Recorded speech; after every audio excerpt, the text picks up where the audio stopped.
नमस्कार मित्रांनो. तर आज आम्ही चाललो आहे म्हशाच्या जत्रेला. तुम्ही बघू शकता CNG फुल केली आणि शेडूंगचा टोल नाका क्रॉस करून निघालो म्हशाकडे जायला. तिकडे गेलो, मस्त एक वासरू दिसला, सफेद वासराचा व्यवहार चालू होता, तुम्ही बघू शकता. मग तिथून गेलो बैल बाजारात फिरलो मस्तपैकी. तिकडे एक बैलाचा सौदा झाला होता. मग ते पिपाणीवाले वाजवते आणि बैलवाले नाचवते. मग तिथून मस्त कासरे सनमोरकी घेतली आणि मग तुम्ही बघू शकता ही छोटी वासरे आहेत. 1,30,000 व्यवहार झाला यांचा. त्याच्यानंतर मग बघू शकता असे व्यवहार करतात. ते बैल आणतात, असे पलवतात आणि मग व्यवहार करतात. बघू शकता ही गाडी आलेली आहे तिकडनं कर्नाटक भागातून. त्यांच्यात ही वासरा घेऊन येतात अशी.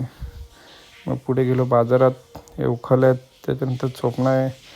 मग तुम्ही बघू शकता तवे वगैरे आहेत तिकडे विकायला. हे बॅट ठेवल्यात, सर्व बॅटी विकायला आहेत. मग नानाने आमच्या काठी घेतली आणि गेलो पुढे. कढई वगैरे बघू शकता तुम्ही कसे. मग काका बोलते गणेशाला बॅट घेतो विराट कोहलीची. मग तिथून गेलो पुढे, सूप घेतले आणि बघू शकता तुम्ही गर्दी मशाला. आज रविवार आहे, फुल गर्दी. मग हे सर्व सामान घेतलं आहे, टोपल्या, सूप, पंज, हेच घ्यायला सर्व लोक तिकडे जातात मशाला. घोंगडी, चादर. ब्लॉग आवडला तर लाईक करा, फॉलो करा. धन्यवाद.